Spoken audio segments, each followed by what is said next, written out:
Good morning दोस्तों, narration chapter को हम आगे देखते हैं। उसके बाद है इंटेरोगेटिव सेंटेंसेस।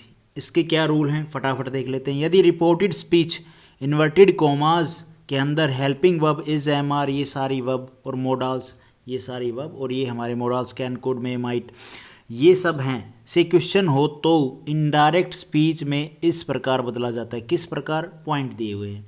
रिपोर्टिंग स्पीच में यूज होने वाली वर्ब, रिपोर्टिंग स्पीच में यूज होने वाली वर्ब टू से को to ask, to demand, to inquiry, to want, to know, to question में बदल दें। टू का यूज नहीं होगा, ओके, टू का यूज नहीं होगा, पर यहाँ पे तो कर रहे हैं। आस्क के बाद प्रीपोजिशन का यूज नहीं होता है। इसी के साथ एक और पॉइंट है, डिमांड, इंक्वायरी तथा वांट टू नो के बाद ऑब्जेक्ट आने पर ऑफ का यूज होता है। देखो ये पॉइंट हम एग्जांपल के साथ समझेंगे तो क्लियर होंगे। ऐसे तो थोड़ा सा ये रहेगा, इनके साथ तो टू यूज हुई है, लेकिन बाद में बोल रहा है आस्क के बाद प्रीपोजिशन का यूज नहीं होगा। इंक्वायरी रवि, ये गलत होगा। इंक्वायरी ऑफ रवि, ये हमारा ठीक होगा, क्योंकि इसने बोला ना demand, inquiry, want to know के बाद ऑब्जेक्ट आने पर, इसके बाद ऑब्जेक्ट आने पर ऑफ का यूज़ होता है, तो बिल्कुल ऑफ का यूज़ हुआ, ये गलत होगा। इंक्वायरी रवि वो गलत होता है बोलने में भी और वैसे भी, और इंक्वायरी ऑफ रवि ये ठीक होगा। पॉइंट क्या है? इन्वर्टेड कॉमास के स्थान पर इफ़ और वेदर का यूज़ होता है, दैट का यूज़ करना गलत होता है हमारे इंटेरोगेटिव सेंटेंसेस वाले पॉइंट में। उसके बाद जो रूल है वो क्या है हमारा, इंटेरोगेटिव सेंटेंसेस को जब इनडायरेक्ट स्पीच में बदला जाता है उस समय क्वेश्चन बनाने के लिए हेल्पिंग वर्ब और मोडाल्स को सब्जेक्ट के पहले रखा जाता है, उन्हें वापस सब्जेक्ट के बाद लगा दिया जाता है जब हम इनडायरेक्ट स्पीच बनाते हैं। उसके बाद एक और पॉइंट है, इनडायरेक्ट स्पीच बनाते समय वर्ब्स और प्रोनाउन को बदलने के लिए कॉमन रूल्स को फॉलो किया जाता है। कॉमन रूल्स क्या हैं? देखो, जो हमने कुछ पहले पढ़े भी हैं और कुछ यहाँ पे भी हैं। For example, he said to me are you ill. अब इसको आप इनडायरेक्ट स्पीच में बनाओगे, कैसे बनेगा? ही आस्क मी इफ़ या वेदर, दोनों में से कोई भी, आई वॉज इल। ठीक है, अब ये वॉज कैसे हुआ? आर से। तो ये आप पहली वीडियो के 1-2 मिनट के बाद ही आपको जो मैंने रूल बताए हैं आप उनको देखें, आपको पता चल जाएगा। उसके बाद you want to know of me whether, if या वेदर आई वॉज इल, तो ये भी बिल्कुल ठीक है। He inquired of me if whether I was ill, तो ये भी हमारा सेंटेंस बिल्कुल ठीक है इनडायरेक्ट स्पीच में। ये जो कॉमन रूल यहाँ पे अप्लाई हुआ उसके बारे में ही यहाँ पे बताया गया है कि कैसे इनको हमने चेंज किया है। देखो, इन्वर्टेड कॉमाज में क्वेश्चन की वजह से, बिल्कुल क्वेश्चन किया जा रहा है, और यू इल की वजह से सेड टू को आस्क, वांट टू और इंक्वायरी ऑफ, तो इसमें क्या है? बदला गया है। इन्वर्टेड कॉमाज को इफ़ और वेदर से वेदर में बदला गया है, बिल्कुल बदला गया है इनको। ठीक है जी। हेल्पिंग वर्ब को सब्जेक्ट के बाद ले जाकर सब्जेक्ट के अनुसार वॉज में बदला गया है, तो इसको क्या है, सब्जेक्ट के अनुसार इसको वॉज में बदला गया। ये रूल तो मैंने आपको पहले ही बताया था, वही चीज़। एग्जाम्पल हैं 1-2, वो भी देख लेते हैं। He said to me have you taken your lunch, तो ये क्या है? क्वेश्चन है, इन्वर्टेड कॉमाज में डायरेक्ट स्पीच है। अब इसको आप कैसे इंक्वायर्ड में, इंक्वायर्ड ऑफ, आस्क और वांट टू नो में बदल सकते हो। वेदर और इफ़ हमारा हमेशा रहेगा इसके केस में। बाकी आप इसमें टेकन है, हैड टेकन क्यों आया, ये आप पहले पार्ट में देखें। के बाद रूल है, अगर रिपोर्टेड स्पीच में WH फैमिली से क्वेश्चन हो तो, अगर रिपोर्टेड स्पीच में मतलब कॉमास के अंदर में जो हमारा सेंटेंस है उसमें WH फैमिली से क्वेश्चन किया जा रहा है, तो इनडायरेक्ट स्पीच में इन्वर्टेड कॉमास के लिए दैट, इफ़, वेदर किसी भी शब्द का यूज़ नहीं होता है। समझ रहे हो आप बात?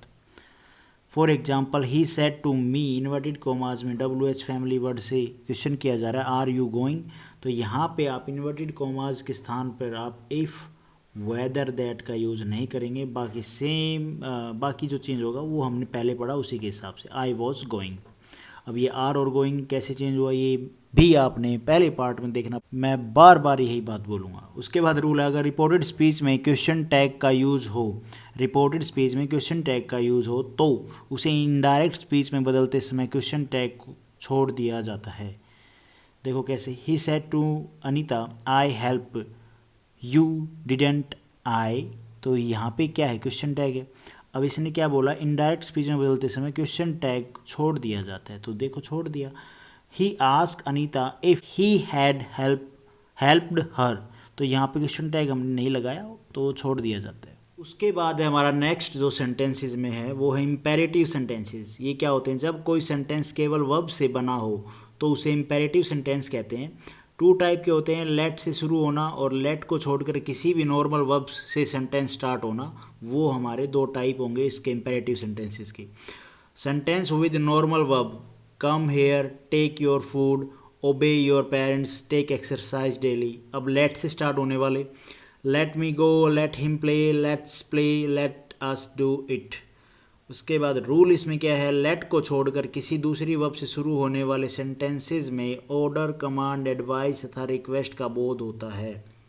अच्छा जी, लेट को छोड़ के जो बाकी है ना जिनसे वर्ब से स्टार्ट होगा तो उसमें आपको इन सब का भाव मिलेगा। Please listen to me, request है। ओबे योर पेरेंट्स, एडवाइस है।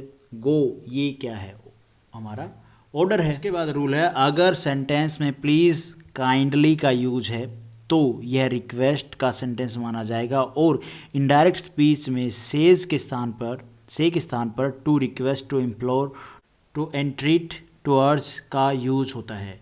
अगर सेंटेंस में एट वंस, राइट नाउ या वर्ब विदाउट ऑब्जेक्ट हो तो सेंटेंस ऑर्डर का माना जाएगा, और इनडायरेक्ट स्पीच में टू से के स्थान पर टू ऑर्डर, टू कमांड का यूज होगा।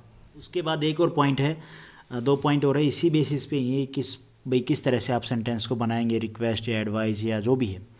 अगर सेंटेंस में कुछ अच्छा करने या कुछ गलत करने से रोकने की फीलिंग होगी तो सेंटेंस एडवाइस का होगा, और इनडायरेक्ट स्पीच में टू से के स्थान पर टू एडवाइस का यूज़ होगा। और उसके बाद है, अगर ऊपर दिए गए तीनों में से कोई भी फीलिंग नहीं है तो सेंटेंस नॉर्मल माना जाएगा, और इनडायरेक्ट स्पीच में टू से के स्थान पर टू आस्क, टू टेल का यूज होगा।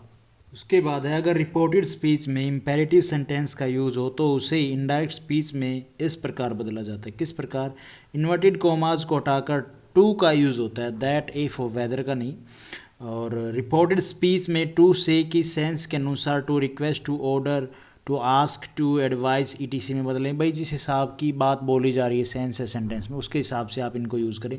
इनडायरेक्ट स्पीच बनाते समय please, kindly, at once, right now, ETC जैसे शब्दों को हटा दिया जाता है इनडायरेक्ट स्पीच बनाते टाइम। डायरेक्ट स्पीच में आपको मिलेंगे ये वर्ड, इनडायरेक्ट बनाते टाइम इन वर्ड को हटा दिया जाता है। प्रोनाउन को कॉमन रूल के अनुसार बदलें, प्रोनाउन को जो कॉमन रूल जो मैंने आपको स्टार्टिंग में बताया उसके अनुसार बदलें। He said to me please come in, तो यहाँ पे इसको कैसे बदला, यहाँ पे आप देखोगे क्या है, रिक्वेस्ट ही तो की जा रही है ना, ही रिक्वेस्टेड टू मी कम इन। उसके बाद है, जब डोंट से इम्पेरेटिव सेंटेंस की शुरुआत हो तो इनडायरेक्ट स्पीच में डू को हटा दिया जाता है और नोट को टू से पहले लगा दिया जाता है। For example, he said to me don't speak Hindi, तो ये क्या, डोंट से स्टार्ट हो रहा है तो कैसे बनेगा, he asked me not to speak Hindi. यहाँ पे आप देखो डू को हटा दिया और जो नोट है वो टू से पहले यूज़ किया है। अगर इन्वर्टेड कॉमाज में नेगेटिव इम्पेरेटिव सेंटेंस को इनडायरेक्ट स्पीच में बदलते समय फॉरबिड, प्रिवेंट और प्रोहिबिट का यूज़ हो तो कैसे, देखो वर्ब क्या होती हैं, फॉरबिड की फॉरबिड और फॉरबिडन, प्रोहिबिट, प्रोहिबिटेड, प्रोहिबिटेड, ठीक है। फॉरबिड, प्रिवेंट तथा प्रोहिबिट का यूज़ अगर इनडायरेक्ट स्पीच में हो तो, इनडायरेक्ट स्पीच में बात बोल रहा है तो नॉट टू का यूज़ न करें, बिकॉज फॉरबिड, प्रिवेंट, प्रोहिबिट अपने आप में नेगेटिव मीनिंग रखने वाले वर्ड्स हैं।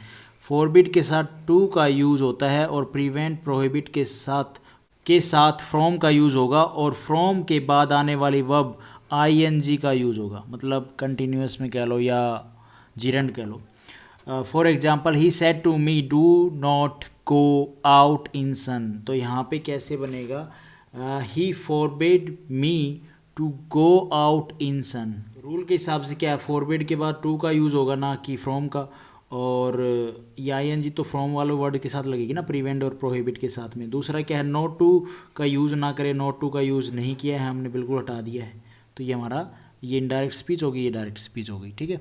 एक और एग्जांपल देख लेते हैं प्रोहिबिट वाला और प्रिवेंट वाला। He said to me don't go out in sun, तो इसमें आप कैसे यूज़ करेंगे, ही प्रिवेंटेड जब यूज़ करोगे तो इसके साथ में क्या आएगा फ्रॉम, और फ्रॉम यूज़ करोगे तो क्या आएगा आईएनजी, गोइंग आउट इन सन, ऐसे बनेगा।